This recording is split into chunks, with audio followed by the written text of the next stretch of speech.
continuar a implantação do nosso RH.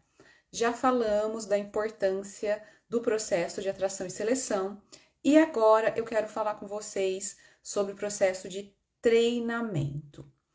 Observem que eu disse processo de treinamento. Por quê? Porque as empresas costumam tratar tudo num pacote só: treinamento e desenvolvimento. Eu vou falar primeiro de treinamento e depois, na sequência, a gente fala dos processos de desenvolvimento, tá bom? Então, treinamento.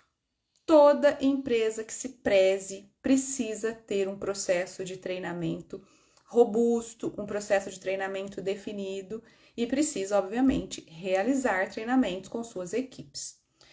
Então, chegamos na área de recursos humanos, não existe um processo de treinamento definido. A primeira coisa que a gente precisa fazer é definir uma política.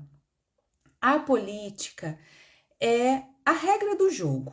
É onde eu escrevo o que pode, o que não pode. Então, por exemplo, eu escrevo em que momento que acontecem os treinamentos, eu escrevo quais são as formas de treinamento existentes na empresa, ou seja, treinamentos internos, treinamentos externos, treinamentos presenciais, treinamentos à distância. Tudo que acontece como prática da sua área de treinamento precisa estar escrito numa política.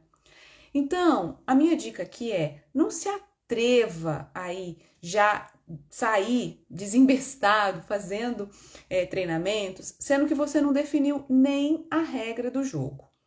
Então, primeiro ponto primordial: escreva uma política para a sua área de treinamento, aonde você vai divulgar com todos os setores da empresa quais serão as responsabilidades. Então, na política você define qual a responsabilidade do RH, qual a responsabilidade da liderança, qual a responsabilidade dos colaboradores, ok? Política, primeiro ponto. Depois da política, eu digo para você que é legal você fazer um levantamento de necessidade de treinamento.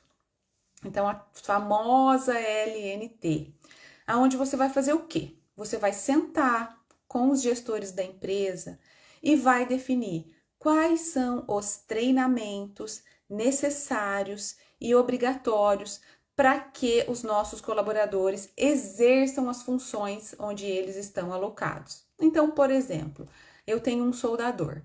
Quais são os treinamentos necessários para um profissional exercer a função de soldador? Reparem que algumas funções exigem treinamentos obrigatórios, são treinamentos de legislação. Então, o próprio soldador exige um treinamento de trabalho a quente.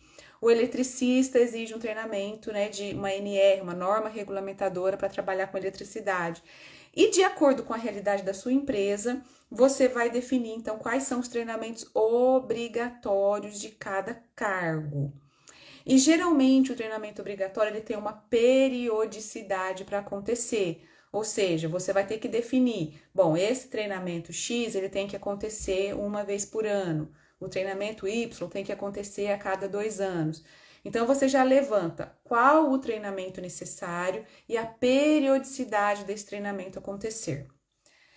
Além desses treinamentos que são obrigatórios, regulamentados por lei, existem também aqueles treinamentos técnicos que não são obrigatórios, mas são fundamentais para que o profissional exerça a função. Então, talvez um motorista de um caminhão, de um grande caminhão, ele vai ter um procedimento operacional que ele precisa ser treinado para ele conseguir dirigir o caminhão. O caminhão às vezes tem um computador de bordo, como que eu opero o computador de bordo e assim por diante. Um analista de folha de pagamento.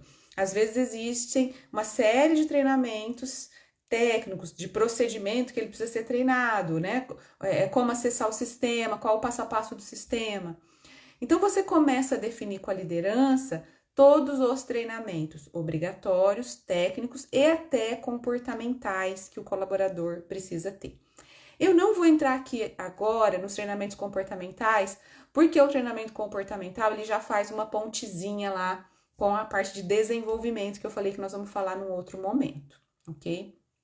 Aqui nós estamos falando de treinamento, e treinamento é muito na pegada do hard skill, que o mercado tem falado muito, né? Aquelas competências mais técnicas, aquelas competências operacionais, hard skill, ok? Quem não sabe o que é hard skill, já corre lá e busca o que é hard skill.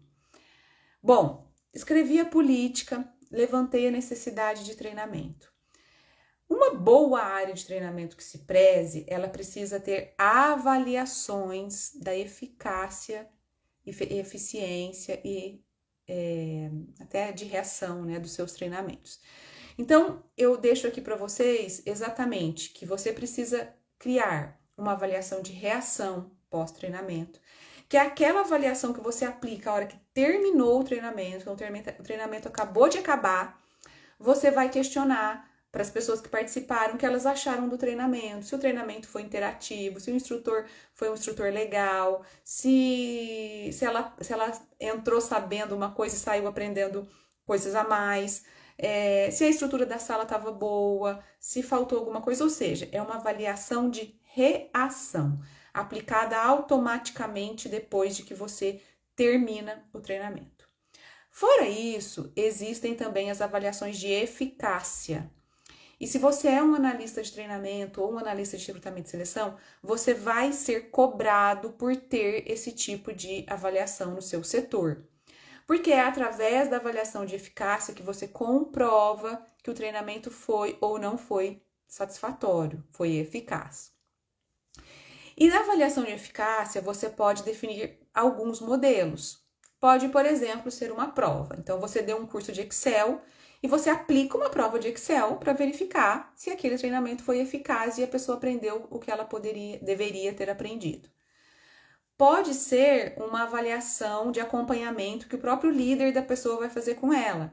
Então, o treinamento aconteceu e você define que 30 dias depois do treinamento, por exemplo, o líder vai avaliar se o profissional está colocando em prática aquilo que ele aprendeu no treinamento.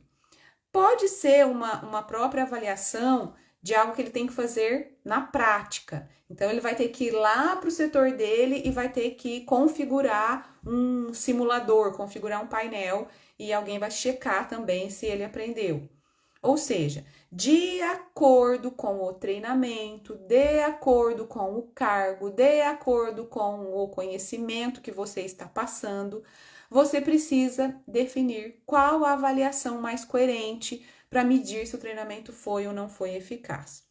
Mas você não pode pular essa etapa, porque senão sabe o que acontece? Você não prova para as áreas clientes, você não prova para a liderança que o seu treinamento trouxe resultado, trouxe efetividade.